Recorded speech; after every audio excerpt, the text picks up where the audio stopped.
Nuevo Yaris, totalmente irreconocible. Encuéntralo en Cofiños Tal.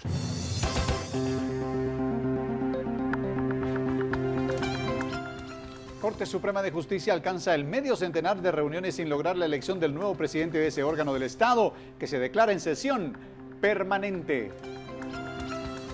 En exclusiva, abogada estadounidense experta en derechos humanos habla de lo que llama el litigio malicioso en el proceso por genocidio contra José Efraín Ríos Montt. Tribunal Supremo Electoral pide explicación al Consejo Municipal de la Antigua Guatemala sobre la inasistencia de 5 de los 8 miembros. Defensor de uno de los procesados por la desaparición de Cristina Sicavisa teme que se cometa una injusticia porque asegura que su cliente no está implicado. El júbilo por el triunfo internacional de Gaby Moreno empieza con la familia de la cantautora guatemalteca. Su madre lo confirma. Y en Noticias del Mundo, Honduras está en alerta ante las elecciones generales del próximo domingo.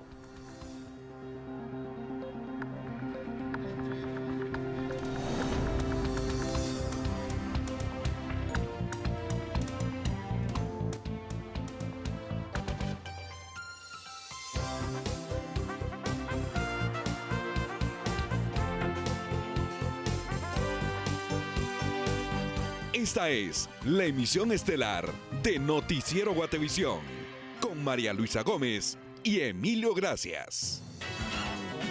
Nuevo Yaris, totalmente irreconocible. Encuéntralo en Cofiños Tal. Muy buenas noches y bienvenidos a su experiencia noticiosa de Noticiero Guatevisión. María Luisa, muy buenas noches. Emilio, buenas noches, amigos televidentes. Gracias por acompañarnos esta noche de viernes. Viernes inolvidable y viernes de noticias. INDE, Energía para Todos, presenta. Iniciamos con los magistrados de Corte Suprema de Justicia que permanecen en suspenso para elegir al presidente de esa entidad y pese a que hoy llegaron a la ronda 50, afirman que existe voluntad política, algo de lo que ya duda la población. Siempre ha habido voluntad política de que elijamos al presidente y prueba de eso es precisamente que el día de hoy nos declaramos en esa sesión permanente.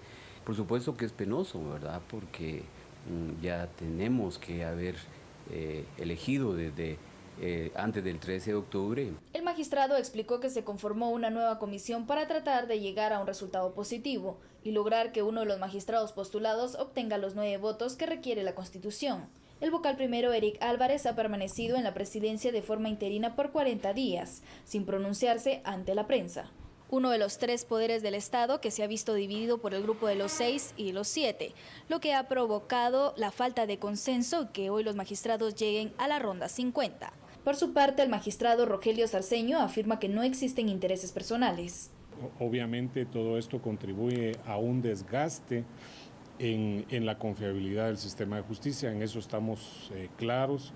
Dejamos claro también de que no son intereses arraigados en la persona para no elegir, sino que es quizás que no se han encontrado las fórmulas correctas para llegar al consenso. Las votaciones iniciaron el pasado 2 de octubre. A la fecha han sido postulados 6 de los 9 que pueden participar de la elección. Por Una Guatemala en Paz, Verónica Orantes y Jorge Hernández. Es que como vemos nuevamente volvió a fracasar el intento de los magistrados por elegir al presidente de la Corte Suprema de Justicia luego de que se declararan en sesión permanente desde las 8 de la mañana. En la sesión número 47 y ronda 50, tras finalizar la reunión, los magistrados no dieron declaraciones a la prensa.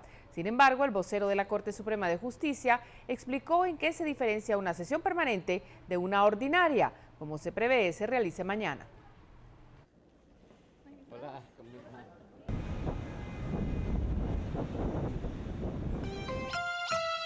La diferencia es que cuando se declara una sesión permanente, entonces los asistentes a la sesión deben permanecer hasta que se concluya la agenda. La sesión para mañana es otra sesión.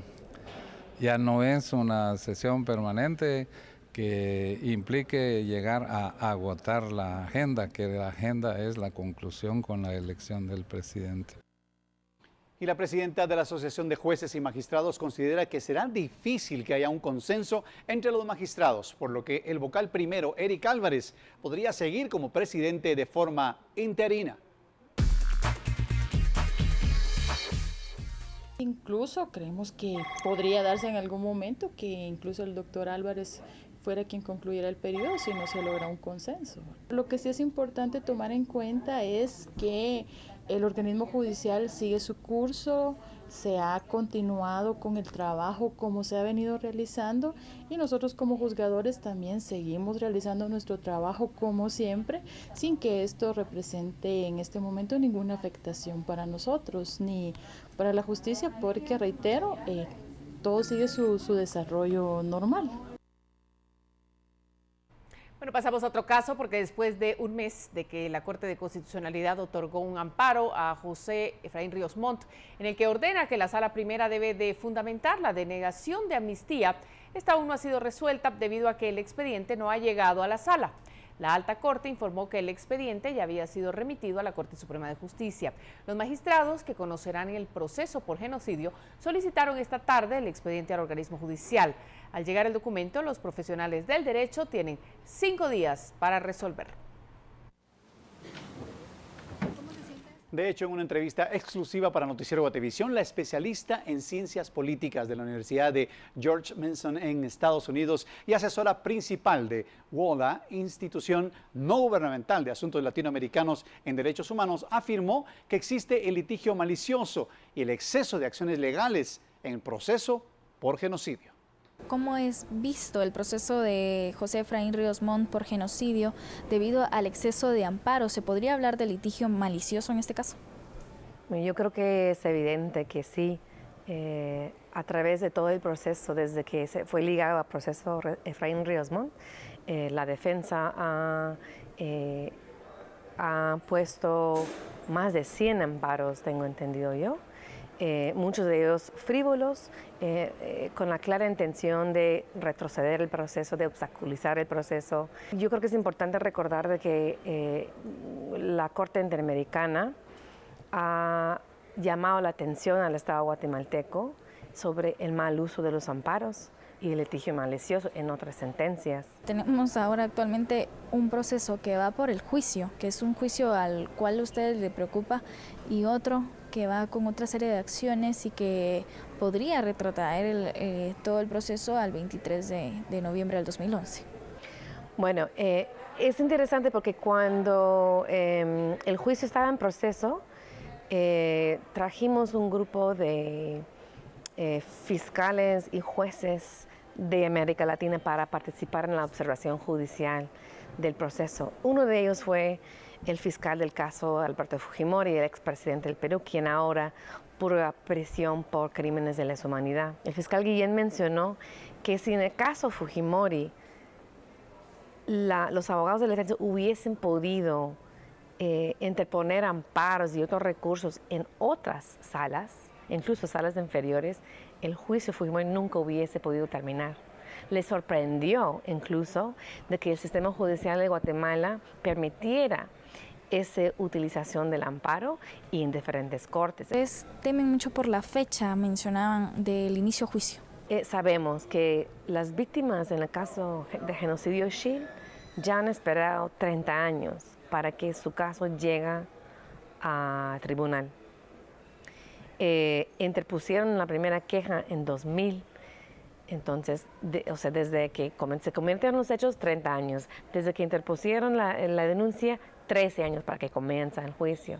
Fue una de las expresiones de la jueza al pararse y abrir los brazos o quedarse momentos parada. Fue muy criticada. ¿Cómo se ve la credibilidad del tribunal en este caso al hacer este tipo de acciones? Mira, yo más bien me rijo por la actuación procesal de la jueza y del tribunal en sí.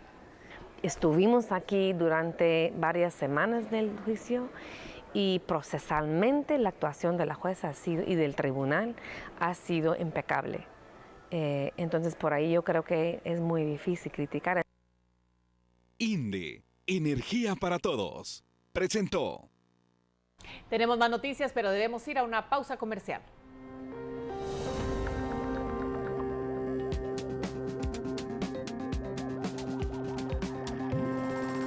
Enseguida, el Tribunal Supremo Electoral se prepara para nombrar nuevo Consejo Municipal de la antigua Guatemala.